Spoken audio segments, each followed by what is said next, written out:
খেলতে খেলতে হঠাৎ চোখের আড়ালে চলে যায় 10 বছরের শামিয়ান। পরিবারে নেমে আসে চরম উদ্বেগ। পাড়া, আত্মীয় স্বজন সর্বত্র খোঁজাখুঁজি চললেও মেলেনি কোনো সূত্র। খবর পেয়ে তৎপর হয় পুলিশ, শুরু হয় দ্রুত অ্যাকশন।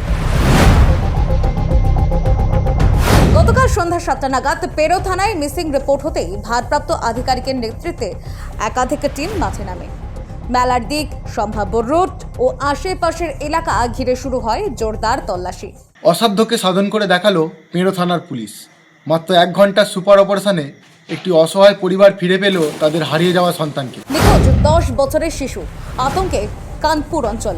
মাত্র 1 ঘন্টায় উদ্ধার পেরো থানার বারুইপুর মিস্ত্রিপাড়ার কানপুর অঞ্চল জুড়ে তখন টান টান উত্তেজনা। বিকেল 6টা নাগাদ আচমকাই নিখোঁজ হয়ে যায় 10 বছরের শিশু শামিয়ান ইসলাম মোল্লা। খোঁজ নেই, মোবাইল নেই, পরিবারে আতঙ্ক নেমে আসে। বাচ্চা ছেলে বাড়ির সামনে সাইকেল নিয়ে খেলা করছিল, ঝোঁক ধরে মেলার দিকে চলে গেছে। মেলার দিক থেকে ওইকেবারে রাস্তা ঠিক করতে পারে না, ও জগদীশপুর থানার দিকে সাইকেল মনে করছে ওদিকে বাড়ি, ওদিকেই চলে গেছে। তাই ওর মা মনে করছে পাড়ায় খেলাধুলা করছে, যেমন রেগুলার খেলাধুলা করে সেরকম খেলাধুলা করছে।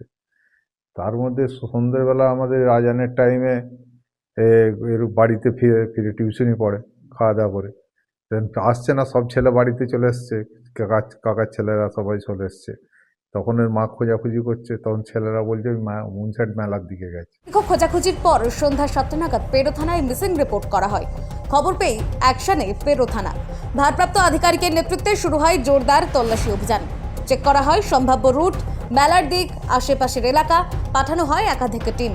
তদন্তে উঠে আসে চাঞ্চল্যকর তথ্য। খেলতে খেলতেই একা সাইকেল নিয়ে মুন্সিরহাট ফতে আলী মেলা দেখতে বেরিয়ে পড়ে শামিয়ান। রাস্তা ভুলে এসে পৌঁছে যায় বহু দূরের লিলুয়া এলাকায়, আর তারপরেই বড় সাফল্য। মাত্র 1 ঘন্টার মধ্যেই রাত 8:10 নাগাদ লিলুয়া থেকে সুস্থ অবস্থায় উদ্ধার হয় নিখোঁজ শিশু। ছেলেকে ফিরে পেয়ে কান্নায় ভেঙে পড়েন বাবা আশরাফ আলী মোল্লা। প্রশাসনকে আমি ধন্যবাদ জানাই যে আমার কাজটা তৎপরতার সাথে করেছে, এটার জন্য আমি প্রশাসনকে ধন্যবাদ জানাই। আপনি কি হন? আমি ওর বাবা। কেমন লাগছে ছেলেকে? হ্যাঁ, ভালো, আনন্দ লাগছে, খুব খুশি মনে হচ্ছে। কিন্তু এর আগে খুবই মন খারাপ হয়ে গেল, জীবনের প্রথম এই হয়েছে, বুঝতে পেরেছেন? বাড়ির লোক কেউই জানে না যে এত বড় ঘটনা ঘটে যাবে। মুহূর্তের মধ্যেই বদলে যায় আতঙ্ক স্বস্তিতে, আর কৃতজ্ঞতায় ভরে ওঠে পরিবার। পেরো থানার দ্রুততা, সাহসী তৎপরতা ও মানবিক ভূমিকায় রক্ষা পেল এক শিশুর ভবিষ্যৎ। এলাকা জুড়ে পুলিশের প্রশংসা। Bureau report, social 24।